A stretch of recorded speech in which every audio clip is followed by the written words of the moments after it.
سبيل الدموع سبيل مريح تنهد يا صاحي كي تستريح وغص الدعاء. Allah itu kalau kangen sama kita, Allah kasih kita ujian.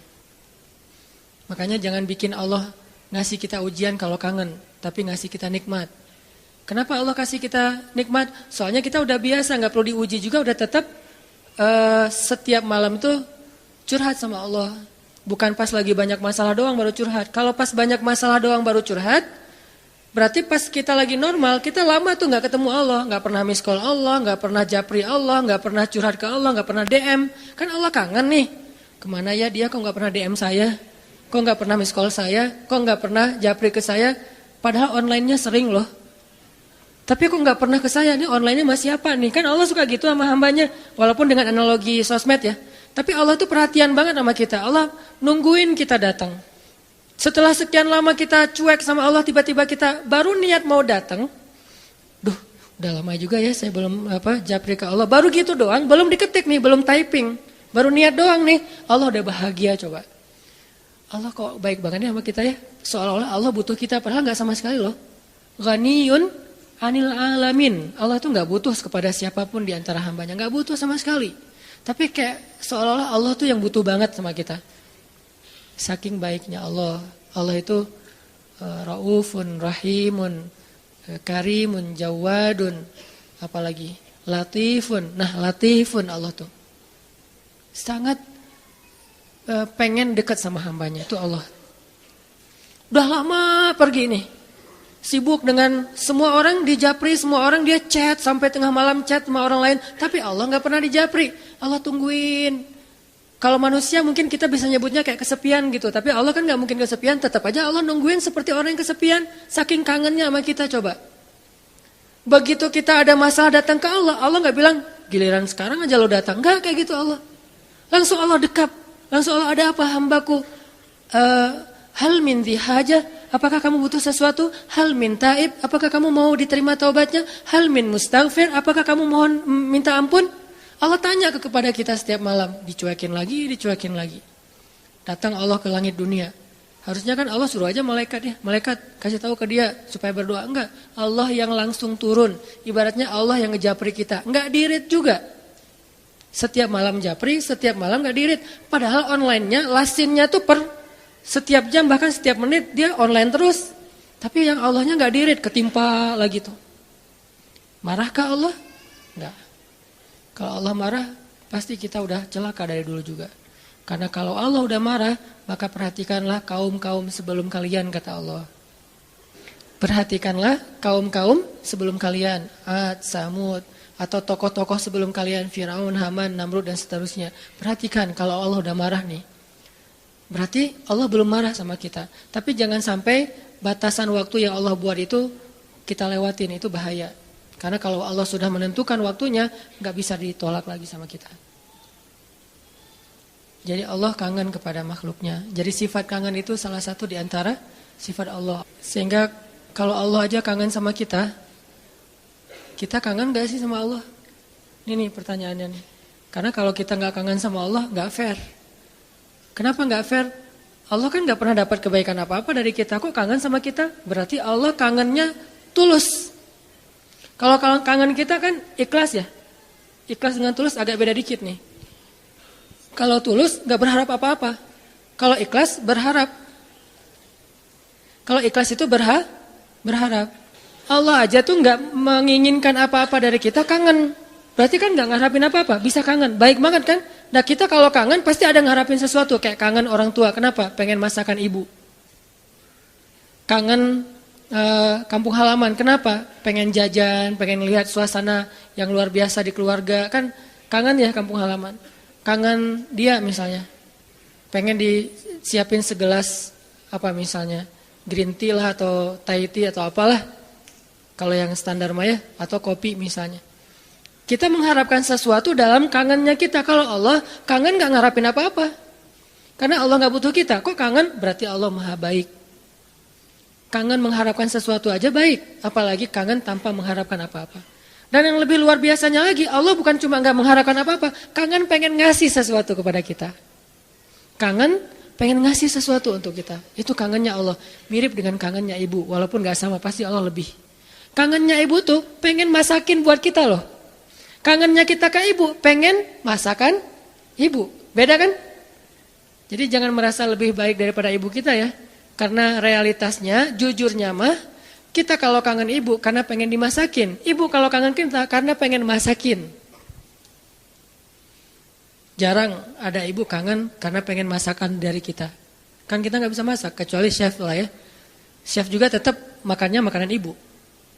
Walaupun mungkin dia jago dalam masak, tapi ada sentuhan mukjizat dari seorang ibu yang memang nggak bisa dipakai bumbu.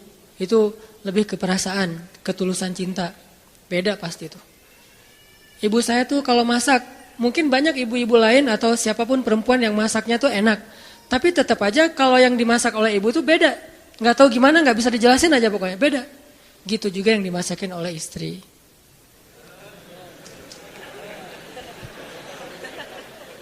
Nggak pernah ngerasain, nggak apa-apa. Sabar ya. Ibu aja dulu lah, puas-puasin ya. Karena ibu tetap aja seseorang yang luar biasa.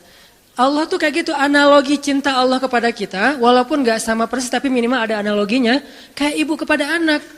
Allah tuh kangen sama kita bukan karena pengen sesuatu dari kita, tapi karena pengen ngasih sesuatu untuk kita. Kok bisa gitu? Ibu aja bisa, apalagi Allah. Padahal ibu kan manusia yang punya banyak kekurangan, kadang dia capek, kadang dia juga lelah, kadang dia butuh harta dan segala macam. Namanya ibu kadang-kadang butuh, kayak saya lagi di Mesir tuh, nelpon ibu saya, "Mak, butuh apa?" Ini di rumah kalau bulan Ramadan kan bentar lagi bulan puasa, orang Aceh nyebutnya bulan puasa. Bentar lagi kan bulan puasa, di rumah nggak ada es, masa harus beli terus ke tetangga, nggak enak. Menjelang berbuka pas lagi ngabuburit datang ke rumah tetangga, bisa nggak beli kulkas? Boleh mak, boleh gitu. Nggak pernah saya ngerasa mak nggak kangen sama saya, kangennya kulkas, nggak kan? Walaupun ibu kita manusia, tetap aja kangennya lebih tulus daripada kangen kita.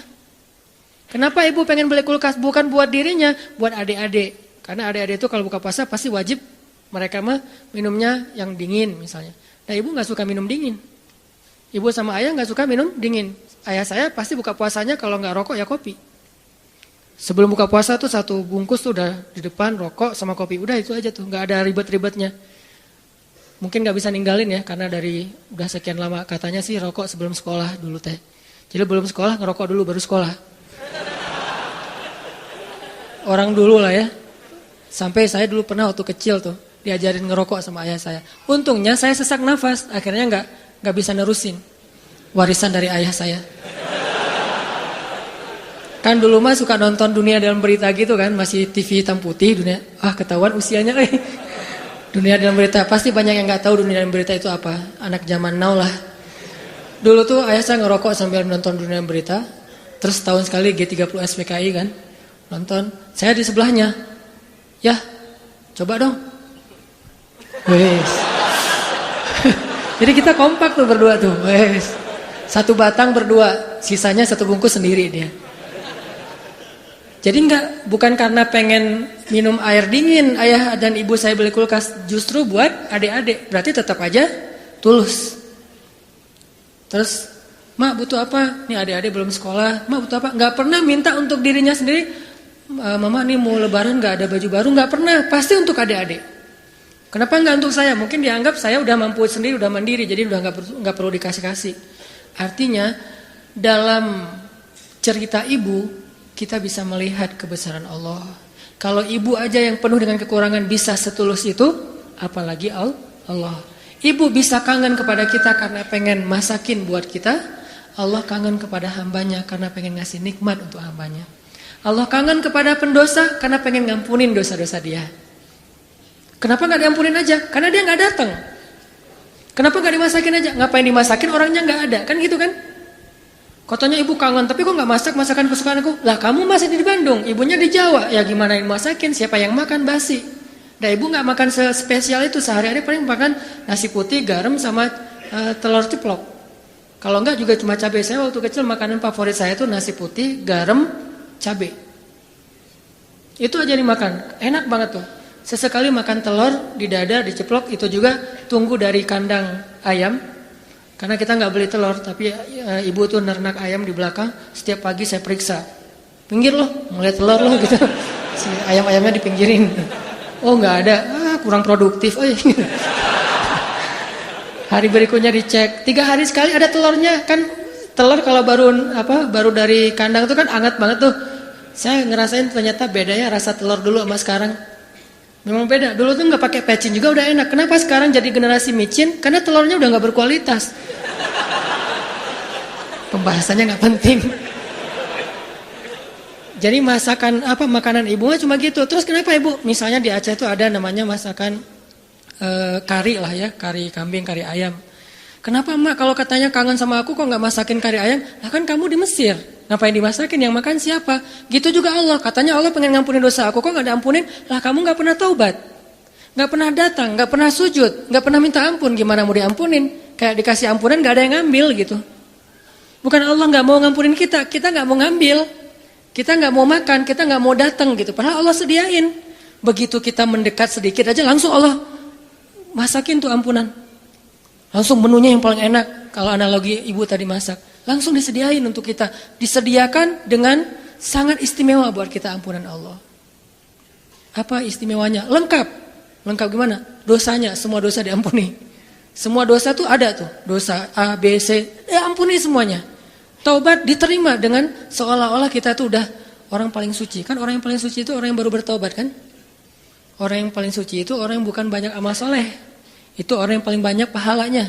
Tapi orang yang paling suci justru yang pertama bertobat itu paling suci. Setelah itu mungkin udah mulai agak mix lagi nih. Udah ada dosa, ada pahala. Tapi baru-baru taubat itu saat yang paling suci setelah kita dilahirkan oleh ibu kita.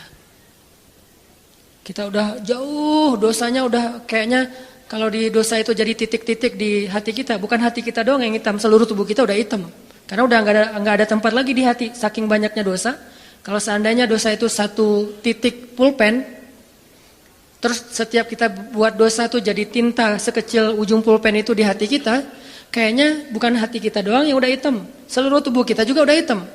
Bukan cuma tubuh kita, sampai area di sekeliling kita tuh udah hitam saking banyaknya dosa. Soalnya di hati udah nggak ada tempat kosong untuk nitik-nitik kayak gitu. Akhirnya taruh di tangan, jadi tato semuanya terus di lantai. Saking banyaknya dosa kita. Begitu kita datang kepada Allah, belum beramal soleh, baru mau datang. Astagfirullahaladzim, langsung Allah sediakan menu istighfar, taubat dengan menu yang sangat istimewa. Jadi Allah tuh kangen kepada pendosa karena pengen ngampunin dosanya. Kangen kepada orang yang banyak masalah karena pengen ngasih solusi dalam masalahnya. Kangen kepada orang yang udah berbuat amal soleh karena pengen mengangkat derajatnya. Jadi kangennya Allah itu untuk kita. Kangennya kita untuk diri sendiri. Walaupun boleh-boleh aja kangen untuk diri sendiri. Sama kayak kita boleh kangen sama ibu. Ibu kita gak akan balikin, kamu mah cuma kangen masakan mama, gak kangen sama mama. Gak ngomong gitu kan ibu kita mah. Ya udah pulang atuh nak gitu. Ya udah cepat pulang biar mama masakin. Mau masakin apa nih? Saya sering kalau dulu kan di pesantren pulangnya seminggu sekali karena pesantrennya dekat rumah sih, satu kota gitu. Setiap hari Sabtu pulang, hari Minggu sore udah balik ke pesantren. Itu setiap hari Sabtu ibu tuh pasti masakannya spesial tuh. Bang, pulang jam berapa? Jam 4 sore mah. Ya udah nanti mama masakin jam 3 biar hangat pas abang datang. Kadang-kadang macet atau naik angkotnya penuh karena sore itu angkot selalu penuh. Datangnya jam 7, diangetin lagi sama mama. Kenapa tadi enggak jam 4 udah mama masakin? Disiapin sama ibu. Enggak pernah ibu bilang, kamu mau pulang cuma untuk masakan, bukan untuk ibu. Enggak pernah ngomong kayak gitu. Gitu juga Allah enggak pernah ngomong, kamu mau datang karena udah banyak dosa, bukan untuk saya kan? Enggak gitu. Memang kita datang kepada Allah pengen diampuni dosa.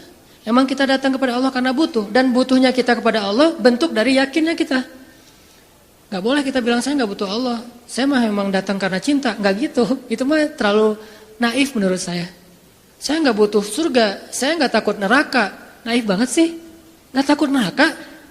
Gak butuh surga. Seolah-olah harta yang berharga di sisi Allah itu gak butuh gitu. Sombong banget kita kalau bilang gak butuh surga. Sombong banget kita kalau bilang gak takut neraka. Malaikat Jibril aja takut neraka. Pernah malaikat Jibril nangis luar biasa. Kayak orang habis diputusin nangisnya teh. Nangis banget tuh, didatengin sama Nabi Muhammad. Jibril, kunaon gitu. Kenapa gitu, Jibril kok nangisnya kayak gitu-gitu amat. Ini ya Rasul, saya teringat tentang neraka. Dan setiap kali teringat tentang neraka, sejak Allah ciptakan neraka itu, saya nggak bisa berhenti nangis. Coba, malaikat aja yang lebih keren dari kita, dzu quwwatin. Ya, malaikat itu kan paling kuat tuh, Jibril. Yang bilang malaikat Jibril kuat, Allah bukan kita. Berarti kuat banget nih, tapi takut neraka. Dan kita bilang nggak takut neraka, sombong namanya. Harus takut neraka, harus pengen surga, dan tetap cinta kepada Allah. Dan itu nggak bertabrakan tuh. Cinta, takut, berharap, itu semuanya bagian dari kebaikan.